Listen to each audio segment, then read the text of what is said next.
day, everyone, and welcome to the 8th webinar in our series on implementing the National Standard for Psychological Health and Safety.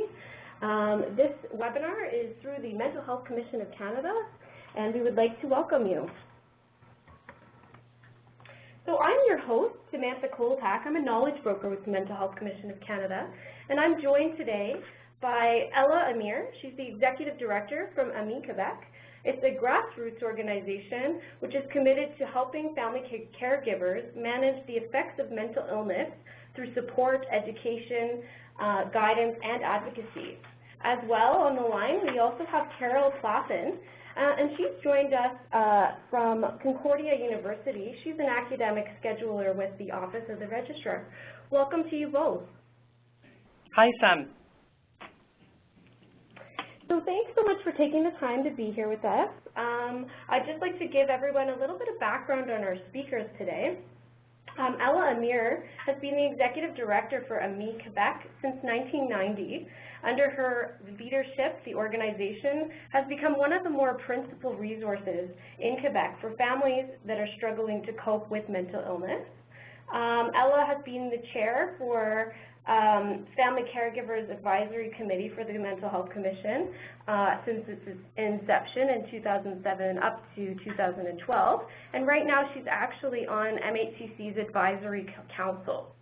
Ella holds a PhD in Psychology and Applied Sciences from Concordia University, as well as an MBA from McGill University. Carol also joins us, and she's a caregiver to two adults, a 25-year-old son who lives with schizophrenia, and an 86-year-old mom who suffers from dementia. Carol is going to tell us a little bit about her own experiences successfully juggling her work, caregiving for her family members, as well as much more.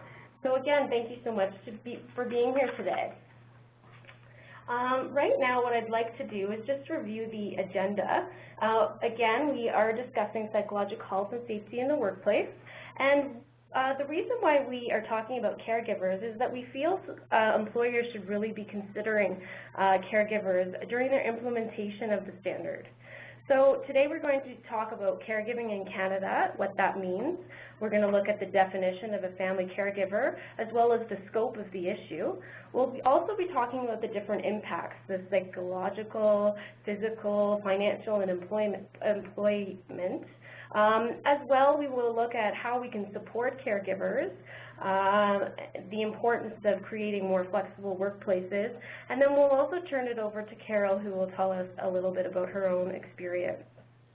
So just a reminder to everybody to please keep your questions in the chat box, which is actually on the right-hand side of your screen at the bottom there.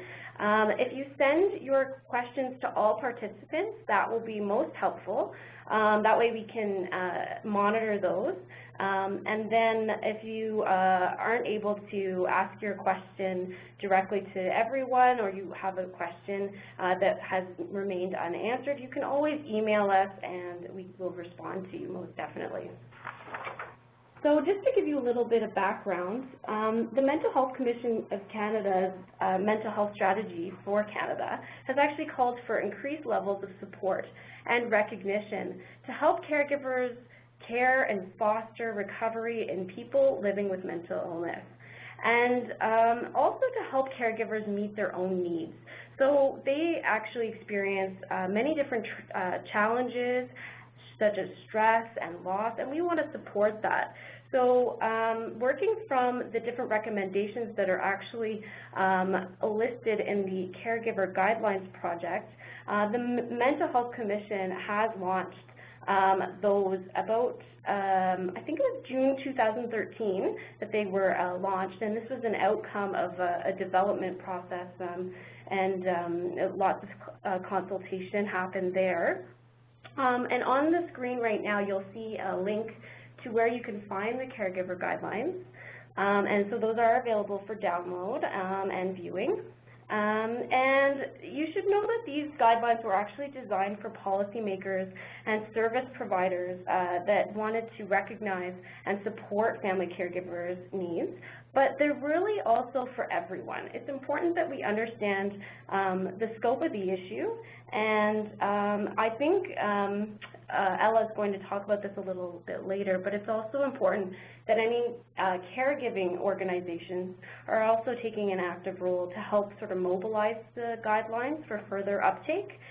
Because once the recommendations are actually implemented, then the guidelines will be actually able to provide family caregivers with the tools that they need in order to stay healthy and strong as they help their loved ones. So the other thing I wanted to mention today is that the issue of caregivers is certainly on our government's radar right now. You might have noticed in the 2014 federal budget that it's clear that the Canadian government wants to learn more about the issue of caregivers, and more specifically by engaging employers. And I think this makes sense because so many of our labor force participants also happen to be caregivers. So in the coming months, I think it's our job as the Commission to also work hard to ensure that the recommendations are part of those guidelines, are actually in front of the government, front and center, so that they can use it as a frame of reference as they move forward as well. So quickly, today we're talking about creating more flexible workplaces. We're talking about how we can consider caregivers in implementing the standard.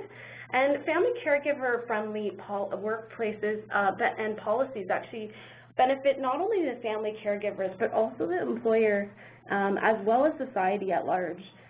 This webinar is discussing the different impacts of caregivers that they face, and so it's always important that we're supporting caregivers. Here's a list here on this slide that discusses what what employers can do. Of course, we've talked all along in this series on implementing the standard that it's not just about reading the standard and downloading it, but it's also about adopting the national standard. And the family caregiver guidelines, which I just discussed, are also aligned with the standard, so they would be an important tool to reference as well. When we talk about workplace accommodations, it's really important that we recognize that caregivers in the workforce or workplace may need to reduce some hours or adjust their responsibility as a result of their caregiving role, and such adjustments may result in some costs to themselves as well as family members. So it's important that we're recognizing their role at home, but as well as their, this will enhance productivity as well if we are recognizing caregivers in the workplace. So family caregivers do need the ongoing access to information and guidance and support to fulfill their caregiving responsibilities more effectively, as well as minimize the risk to their own well-being. So I think with that, Ella, I'm just wondering if you can take us through a definition. How do we define a family caregiver?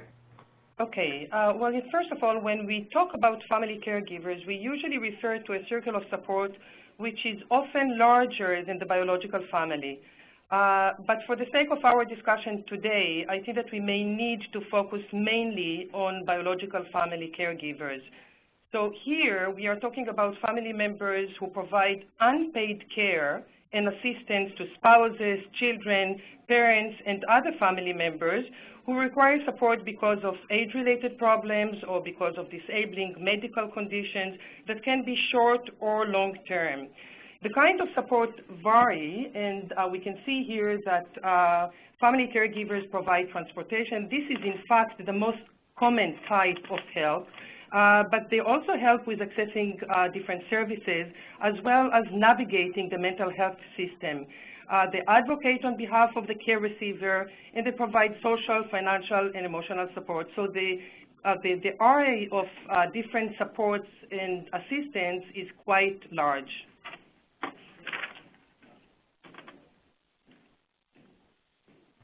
So, Ella, what information can you share with us regarding how caregiving affects Canadians? Well, this is rather interesting. Stats Canada had a report last year that for the first time looked at different types of caregiving. And I think that this is probably a very good thing because until relatively recently, I believe that when we talked about caregiving, it was very often viewed as related to age-related problems. But we see and we know that there are many caregiving, different kind of caregiving in different other domains that present very serious challenges to caregivers. So as you see here, Stats Canada talks about 28% of caregivers of all Canadians aged 15 years or older that provided care to a family member or friend with a long-term health condition, disability, or aging needs. This counts to more than 8 million people throughout the country. And still, age-related problems accounted for the majority of caregiving. 28% of the 28% of all Canadians were entrusted with looking after someone with age-related problems. But 11% looked after someone with cancer, 9% about someone with cardiovascular diseases, and 7% were giving care to someone with mental illness. I think that it's very interesting to see that most caregivers are between the ages of 45 and 64. Most caregivers are also working full-time, and about 1/4 of them are sandwiched between caregiving and raising children. So obviously, it presents a very serious challenge. It's interesting also to note that Saskatchewan and Manitoba residents reported the highest level of caregiving, 34% and 33% respected, and Nova Scotia with 31%, Ontario with 29%. Quebec had a lower rate than the national average at about 25%. But still, we see that it's a very significant proportion of all people who provide care in one form or another. Okay, so I'm seeing here that you're saying almost that it's not really about if it's affecting Canadians. It's really about the fact that it's already affecting Canadians. And it sounds like it's becoming a really regular phenomenon in Canada. And I'm just wondering if you can sort of allude to some of the factors that are influencing increased caregiving in Canada. Well, I see that the webinar today and other activities associated with caregiving basically reflect the fact that the caregivers cannot be ignored any longer. Caregivers are making such a large proportion of the population and are presented with so many challenges that we really have to take that into consideration and support them. So, in fact, family caregiving is taking on a more urgent role with the changing infrastructure of families and communities. And I will see here, just as few examples, families tend to be smaller and more dispersed. Marriage and childbearing happens very often later, and there are more women in the formal workforce.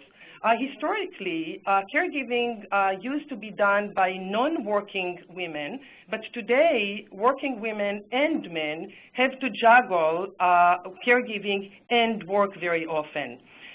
Retirement is delayed, and so all these, as I said, present additional challenges to caregiving that maybe in previous decades have not been so pronounced.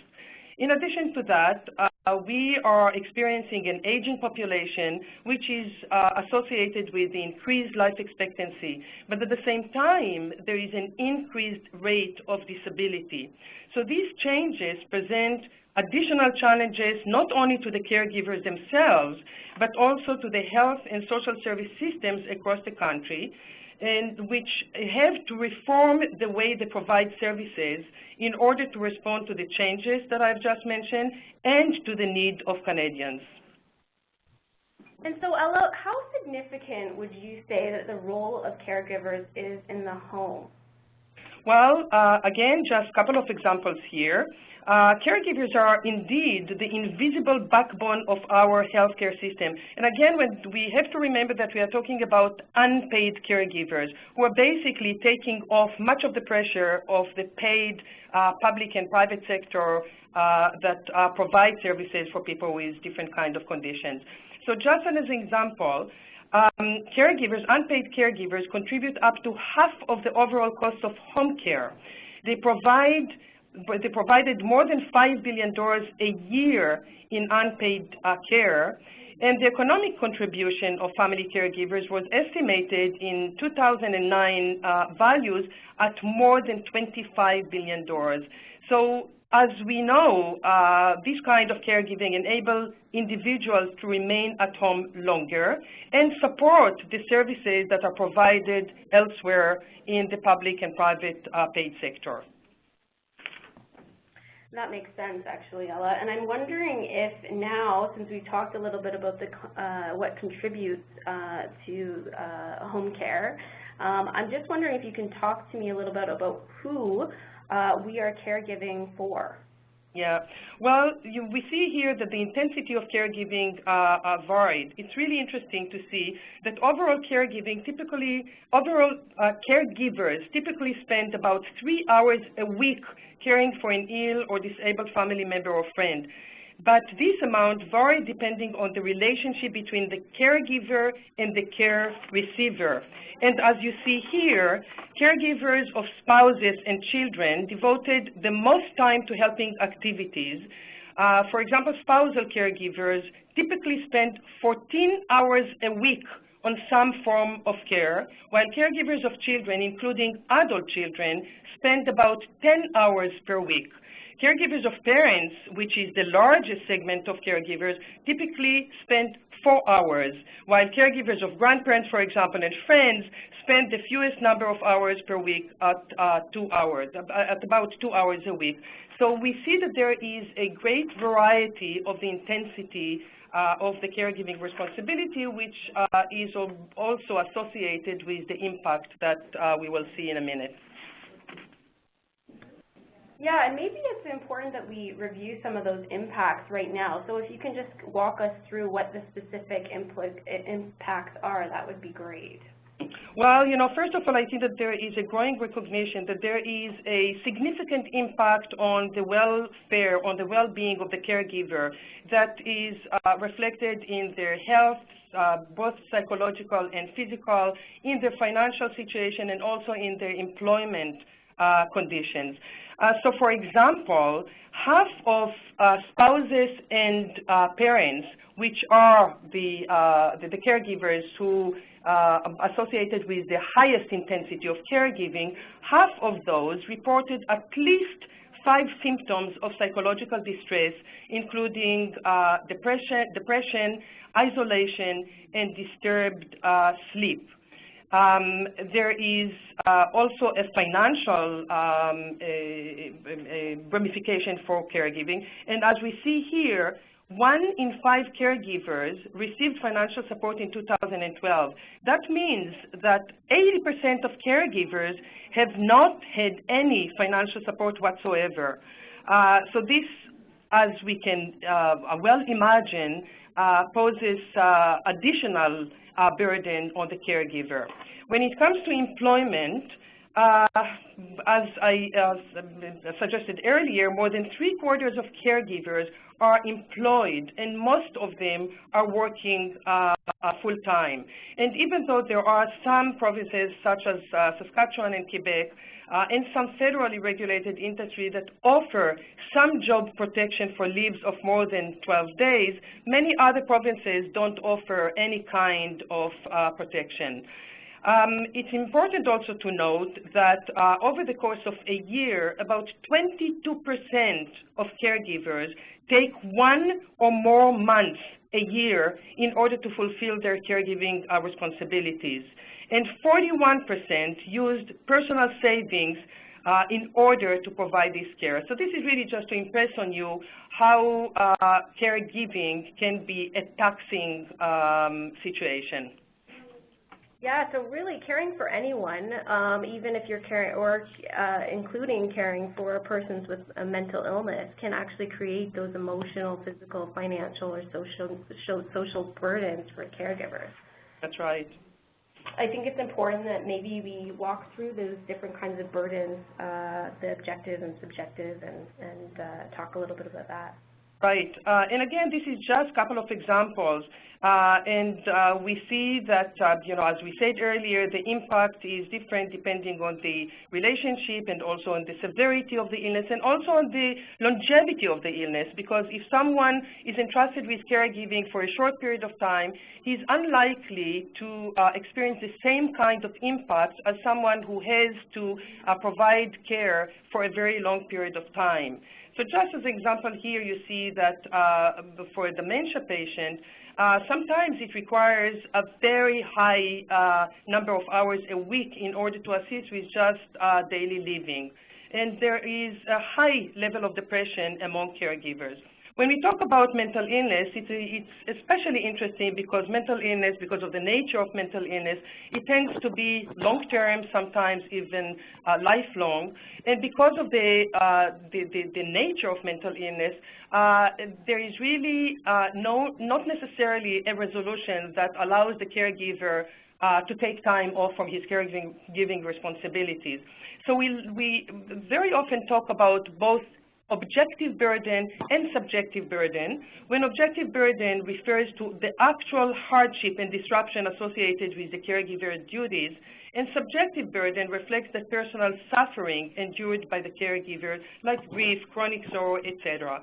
But I would like to suggest that subjective burden is, in all likelihood, is associated with other caregiving domains and adds to the objective burden, which is easier to qualify.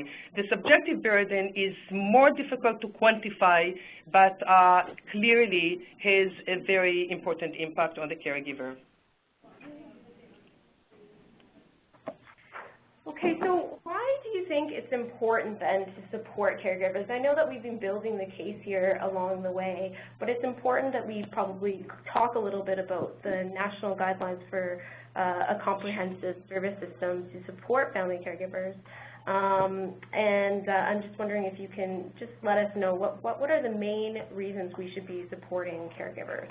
Right. Well, I should maybe say that the guidelines for caregiver support that was developed by the Mental Health Commission of Canada focuses mainly on caregiving in the mental health context. But I think that many of the recommendations and maybe many of the situations and the explanation of the situations are very relevant to many other domains.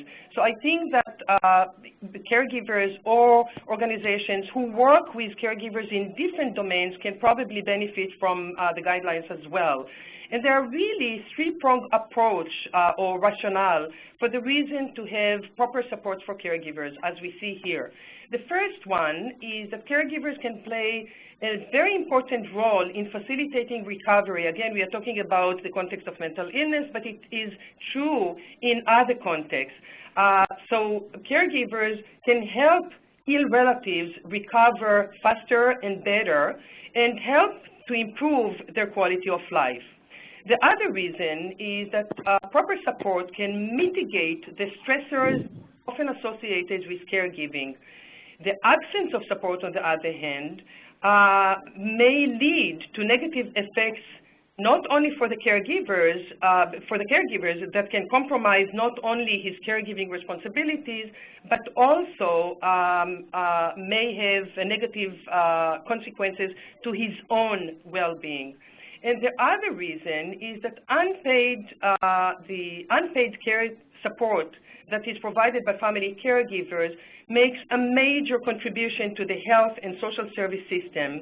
And if we would like to replace this unpaid caregiving by paid caregiving, it would be very costly and unlikely to happen. So these are really the three main reasons why it is so important to provide proper support for caregivers. Excellent. And maybe it's important also for us to just chat about what the rewards of caregiving are. Yeah, well, you know, I think that this is a very important point, because we tend very often to talk about, again, about the negative consequences, how we can, you know, reduce the stressor and so on and so forth. But it's very interesting to note that studies that have been done on the rewards or potential rewards of caregiving indicated that most people, about 9 out of 10 caregivers, felt that that providing care was rewarding for them. They were talking about setting better priorities, about better relationship with the care receiver. So clearly, there are important potential rewards for caregiving. So I think that changing the perception of caregiving from being a chore and inconvenience to a potentially enriching opportunity that offers rewards could benefit not only the caregiver, but also the employer. And I believe that caregivers who are well regarded and accommodated are likely to reciprocate and be more content and more productive employees. So I think that basically this is a win-win situation. Thanks so much for that, Ella. I really appreciate that. We're going to talk to Carol next, but I'm going to invite you back for some questions after Carol talks a little bit about her own experience, specifically whether there are some online resources for caregivers that exist that you would recommend, as well as what other solutions we have in the workplace and what we can do. So thank you so much for that. And Carol, if you were around, I'd like to invite you to tell us a little bit about your story. Oh, so hello everyone. Yes, so I'm Carol. I'm 55 years old. I work at Concordia University in Montreal, Quebec, where I've been employed for over 20 years. I have an administrative job. Actually, it's a type of database management where I manage courses in rooms, about 5,000 courses. So I book rooms and I change them as scheduling changes take place. We have about 7,000 employees at Concordia, and almost everyone belongs to a union. So we have, for example, a full-time faculty union, a part-time faculty union, librarians have a union, technicians union, etc. And I personally belong to what's called a support staff union, which is mostly women. The type of job that I have requires that I be replaced if I'm absent. The reason for this is that I'm also responsible for reallocation of classes in the event of an emergency or a conflict, which does happen occasionally. So, for example, if there's a burst water pipe in a classroom and courses have to be reallocated, then that's something that I would do. And of course, you can see this is something that can't wait to be resolved since students and faculty are directly affected. And also periodically, scheduling problems come up, etc., and these have to be resolved fairly quickly. So the only person who can replace me is the manager of our unit, because she's the only one who knows how the academic scheduling and rooms bookings are done. She actually has a completely different job from mine, but I fall under her portfolio. So this means that if I have to leave work early or need time off, she personally has to be available to be in the office. One of us always has to be there. So, you know, you can kind of see the potential impact of my being absent. My particular union contract gives me 5 days of emergency leave per year only, which I would have to make up. And also we have 14 hours of personal time per year, but I don't use this at all. Instead, what I use is vacation days. So I'm a sole caregiver to 2 adults with no other family members living nearby. The first is my son, who's 25. He has schizophrenia and was diagnosed at 19, and he's been in and out of hospital, sometimes up to 6 months at a time in high care, because one of the main roles of the hospital is to try different medications to see which ones work the best, and these types of medications can take 4 to 6 months to be effective. My son doesn't use drugs now, but in his teen years, he had a bad addiction to smoking pot, and I mention this because pot smoking is quite common amongst youth with mental health issues, and these present their own behavioral and social problems for the caregiver. In my son's case, he lived at a residential youth drug rehab center for a whole year. When he was 17, he went to school there, and it was very successful while he was there. So during those years, from the age of 13, we also had youth protection involved, and school officials, and the youth justice system people, lawyers, the drug rehab center people, and social workers, special family-focused program people, etc., and all of which required me to take time off work for very numerous appointments. I also take care of my mom, who's 86 years old. She has dementia. She is able to care for most of her basic needs. So briefly, looking at day-to-day caregiving for me, it does involve taking care of laundry, shopping, cooking, and finances for my 2 family members, most of which I do after work and some of which I do on my lunch hour, like groceries, for example. For appointments for both my mother and my son, I do need to take time off work, which I typically arrange in advance with my boss, and I do use vacation time. Now, because I've been at Concordia for over 20 years, I've accumulated 5 weeks of vacation every year, plus I have overtime hours, so I'm able to use that in a flexible way. My manager places a strong emphasis on teamwork and flexibility within our administrative unit, and so I know that I can leave early and take days off for crises, usually, or emergencies, and work something out with her. Court orders to request that my son be hospitalized for a 24-hour assessment. These can take days and days to sort out. Filing documents in the courthouse, going to a hearing, meeting with police, going to the hospital, etc. So on the occasions when I have had to do this, it does require additional planning. And last time, for example, I waited for the Christmas holiday to spend the whole week doing this. When my son is hospitalized, I visit after working hours, but I am sometimes called in to meet with the psychiatric team or the psychiatrist or the social worker, and they don't often give much advance notice, sometimes 1 to 2 hours, asking if a family member would like to be present. So that impacts my work schedule. And lastly, psychosis can create unusual situations. For example, in the past 5 years, my son has disappeared 3 times, unfortunately, to Europe. For example, the first time he cashed in his welfare check and bought a one-way ticket to London and called me at work to say, "Hey, Mom, guess what, I'm in London, I have no money, I just bought a bus ticket to some other town for some unclear reason." And so I knew in this case I would need to take time off work to call the Canadian consulate, British Airways, British Police, etc.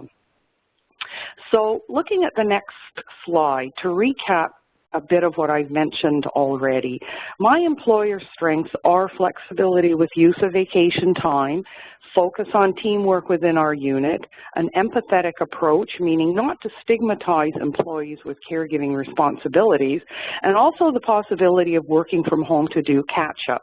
At home, I have a remote desktop. It's a small program which connects my home computer to my work computer, and so I can easily work from home to do catch-up.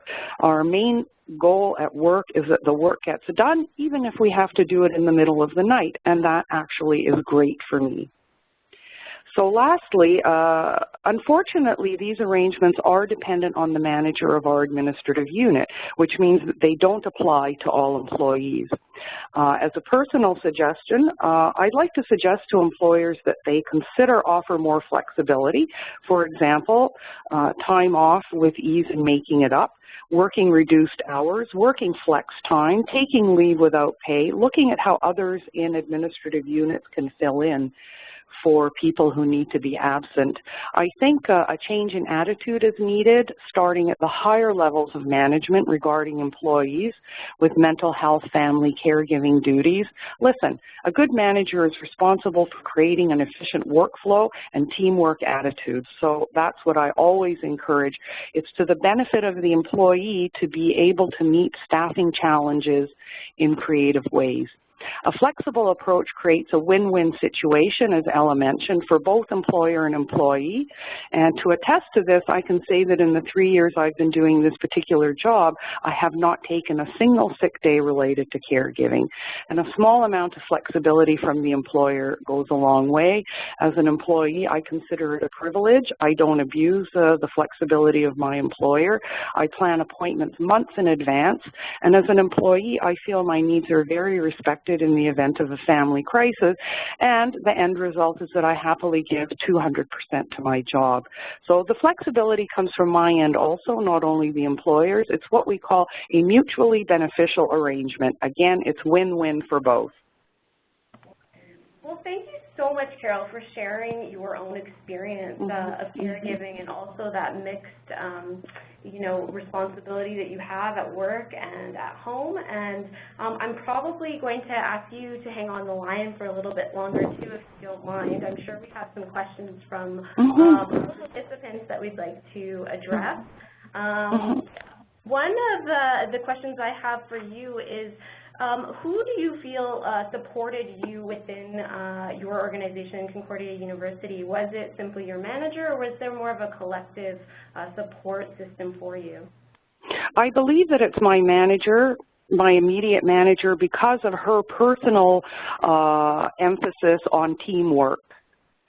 She really understands that these kinds of situations can arise, not only for me. There are staffing issues. There may be staffing issues with other employees as well. So her flexibility is designed with one goal in mind, and that's not only to help the employee, but to ensure that the work gets done. So this is really her specialty, let's put it that way. I understand that in not all job positions it's possible to do this as well, but I think it's something that needs to be looked at. Yeah, I'm getting a lot of comments here from our participants, lots of people saying thank you for your story, well presented and insightful information. I'm just wondering also, we had a question on how you actually went about first approaching your employer. Well, it may be a surprise, but when she's fairly new, when she started in this job position, she actually approached us. She called a meeting with all of the people in our administrative unit, and she explained to us that her focus is teamwork. And so then I was easily able to go to her and say, listen, here's my personal situation, and how do you feel about me working flex time when I have family emergencies? How do you feel about me, leaving my job for 2 hours, but hey, I'll come in tomorrow morning 2 hours early, or I'll make it up this evening. So she was very, very open to discussion. She actually initiated this approach. And can you tell us a little bit about the empathetic approach that you felt was a strength for your employer? Is this also amongst your colleagues, like the culture there? Well, again, I'm speaking only about our particular administrative unit, which is approximately 6 employees. We hire additional people as well, but they're doing a little bit of a different job. So, yeah, the attitude changes that came with this particular manager included that empathetic approach. We don't need to feel stigmatized, because if I have a family crisis, I'm going to leave anyway. I need to be able to have that flexibility and time. So I want others in my administrative unit to understand that I'm not doing it because I'm trying to take advantage of the system or something like this. I'm doing it because I have to do it, and I am looking for alternative ways that they would understand why I have to leave, for example. And Carol, were there any specific resources that you sort of pulled on from your employer as a caregiver? Well, we do have an EAP, an Employee Assistance Program at Concordia. However, for me personally, it wasn't very helpful because it's only a referral service. In other words, it gives me the opportunity to speak to a social worker or somebody like that, but in fact, it doesn't give me counseling sessions, for example. That worker is really there. I can have a limited number of sessions with that person, and that person basically will will refer me to outside community services. So in my case, because of my experience at the point where I use this service, it wasn't really helpful. I already knew what the community services were. But I think for somebody who's going out, who's not familiar with other social services, yeah, EAP services, employee assistance services of this kind can be very helpful. Awesome. I was just wondering, too, if there's anything that you would recommend to others about taking care of yourself, that piece on self-care, and whether you heard anything from your employer on that piece either. Sorry, I didn't understand your question fully.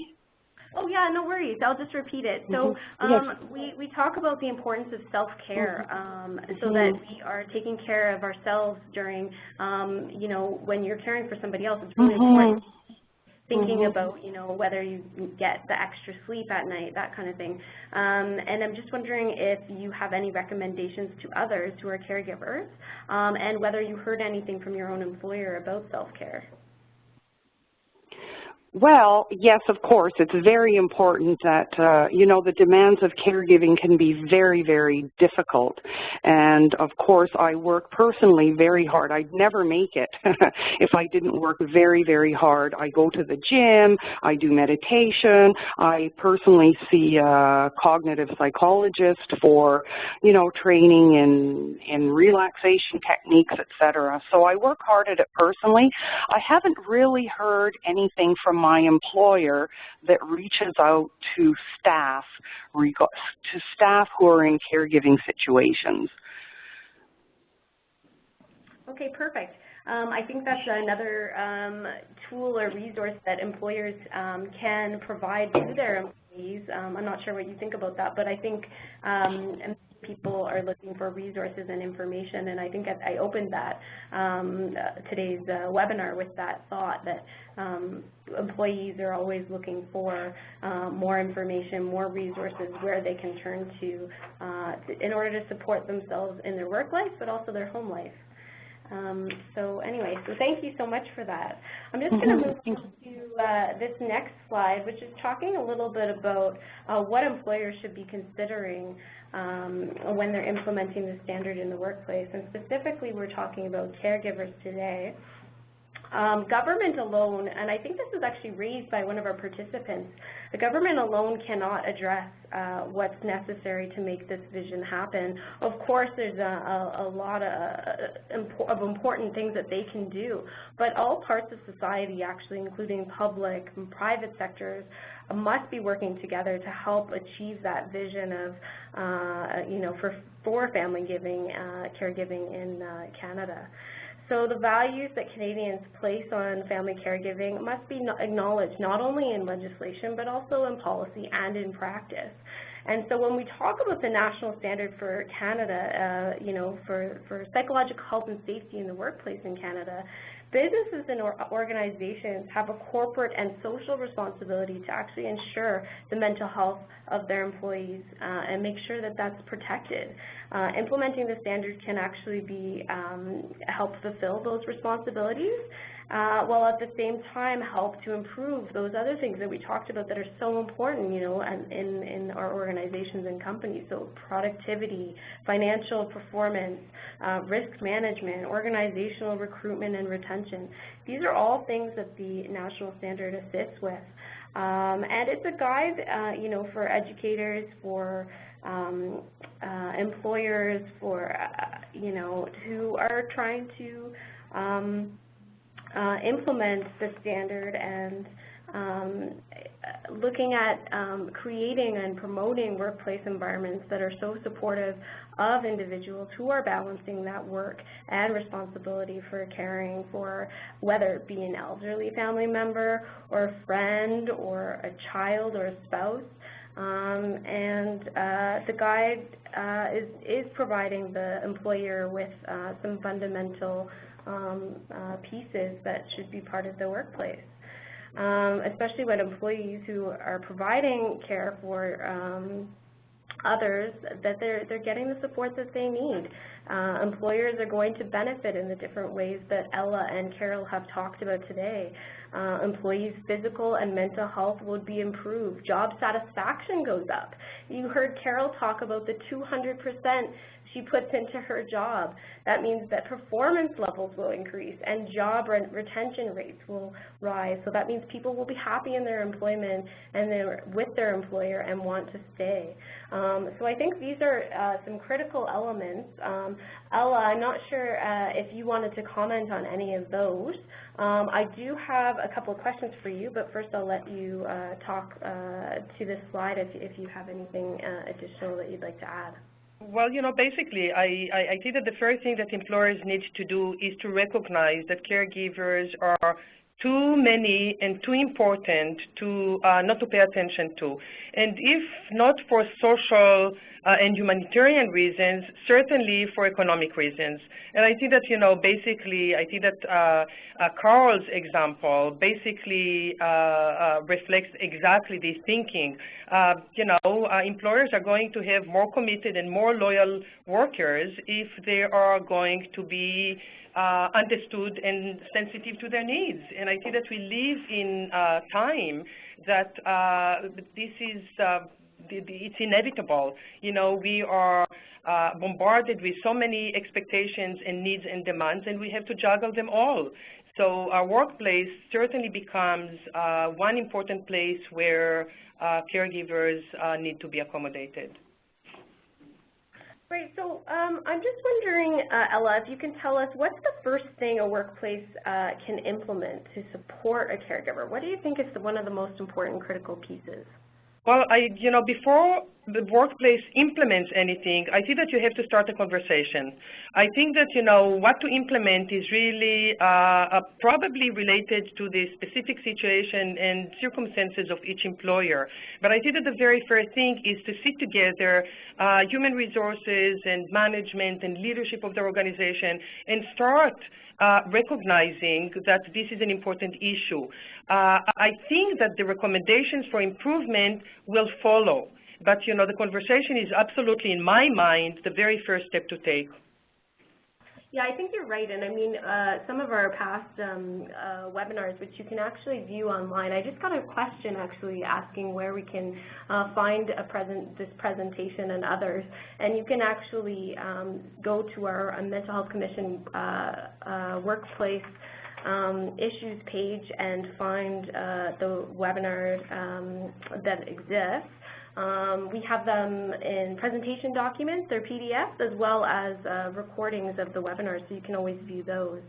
But yeah, I think you're right. Starting the conversation is very important with the employer. And the other thing that we've talked about with implementing the standard is actually that it doesn't have to necessarily always only come from the top, that it's important that the conversation's happening, you know, horizontally and vertically throughout the organization. Because if you are somebody that's, say, a caregiver that's saying, you know, why don't we have a policy that's talking about, that's more family friendly, then maybe you can also talk to your employer about the possibility of implementing this. We're trying to spread the word as the Mental Health Commission about the standard, but it's also important that, you know, everybody in the organization sort of gets on board. So part of the process, obviously, too, is taking stock of what the organization's already doing. A lot of organizations are doing a lot, and they're not necessarily understanding that they already are fitting within the scope of the standard. So it's kind of exciting when they hear about the standard and hear about what they're already doing and how they can improve and further that. The other thing I would mention is I think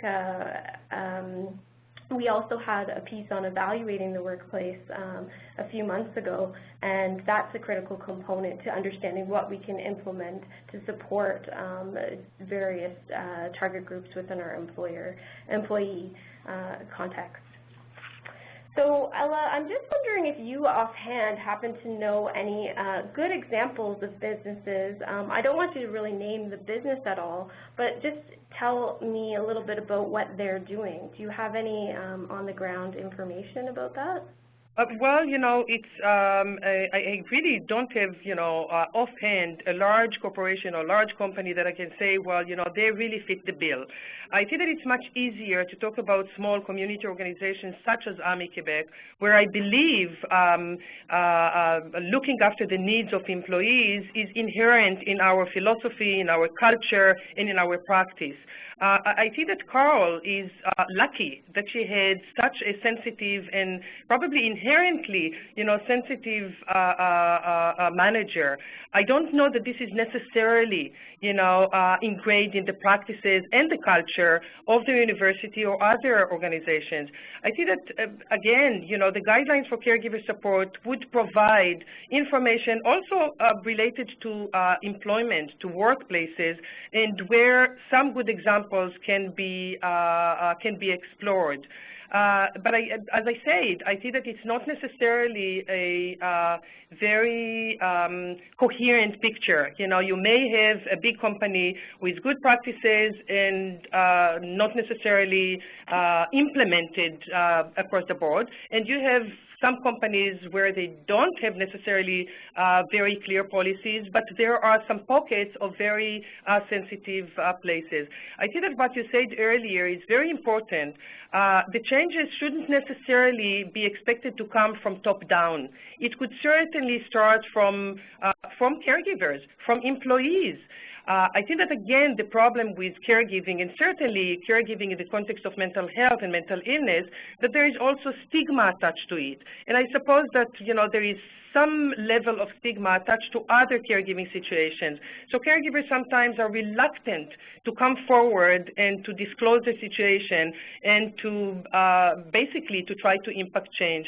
But I see that, conversations like we have today, I think that is critical in a sense that, could empower not only employers, but certainly employees who can start to talk about it and maybe initiate the next move. I think you're right.